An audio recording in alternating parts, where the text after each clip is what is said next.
हाय सांग माने मु आज भेंडी रे को रेसिपी बनाऊची। गोटा भेंडी मु आज केमिति मसला देकी भजा बनाऊची आसंतु देखिबा फुल वीडियो देखिबा। केबे भी वीडियो टी को स्किप करिवे नाही फास्ट रु लास्ट तक देखिबे। आसंतु स्टार्ट करिबा। देखंतु मु भेंडी टा को एमिति काटी नेची धोई नै की तबरे मझिरो ताको टे काटी देबा मसला पुरेबा पई। देखिबते मु केमिति मझिरो काटी देजी पूरा काटबेनी मझीटा खाली काटिक रखिए मुझे एमती काटी देखु ये मसला रे मु सोरिष कंचा लंका पाक सुखिला लंका अदा रसुण जीरा को सब मु बाटी देवी ग्राइंडर करंतु बाटंतु जहाँ भी हेले चलियो। सुखिला लंका नथिले कंचा लंका देले भी हबो कंचा लंका नथिले सुखिला लंका देले भी हबो। मैं कढ़ाटा को गरम करि नेबे। देखो मुझे कढ़ाटा को पूरा भल रख गरम कर कढ़ा गरम हो गला देखुवे सांग मैंने मुझे तेल देदेली ना अल्प तेल दबा कहीं आम भेंडीटा तेल सहित भजा हबार अच्छी। तेल देलापर तेलटा गरम हो गला आम से ग्राइंडिंग कर रखिदा कि बाटंतु कि ग्राइंडर करूँ मसला को से देदेबा देखिए अल्प ये मुझे मसला दे हलदी लुण मसला हिसाब रे लुण देवे जमी भाजबे से हिसाब रे लुण देवे मसलाटा जमी लुण ठीक हवा दरकार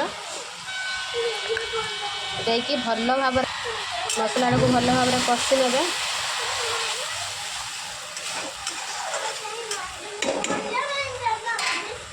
मसला रेडी हो भेंडी रे दवापाई मुझे प्रोसेस रे भेंडी रे दौची आसतु देखा।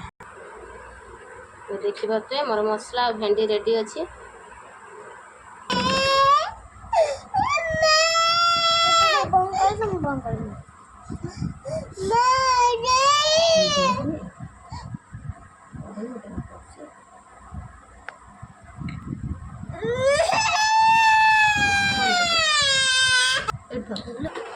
देखो ये सांग मैंने मो मसला को सब भेंडी देहरे दे देछि तापर आम एबे ताको फ्राई करनबा। ये मु कढ़ा बसैकी तेलटा गरम कर नेलुनी आम या देहरे एबे भेंडी देदेबा। सांग मैंने मन रखु आम मसला देहरे टिके लुण देथिले ए तेल सहित टिके कम लुण देदेबा कहीं भेंडीटा पूरा लुण अलणा हो ना टिके अल्प लुण देदेले पूरा बराबर हो भेंडी भजाटा।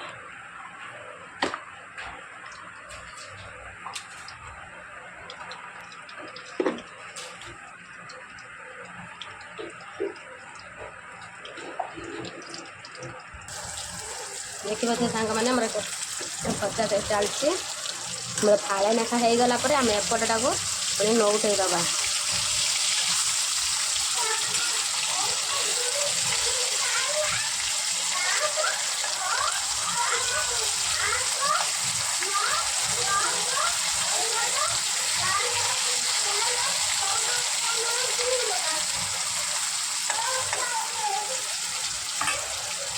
देखु सांग मैंने मोर अलरेडी भेंडी भजा हो गला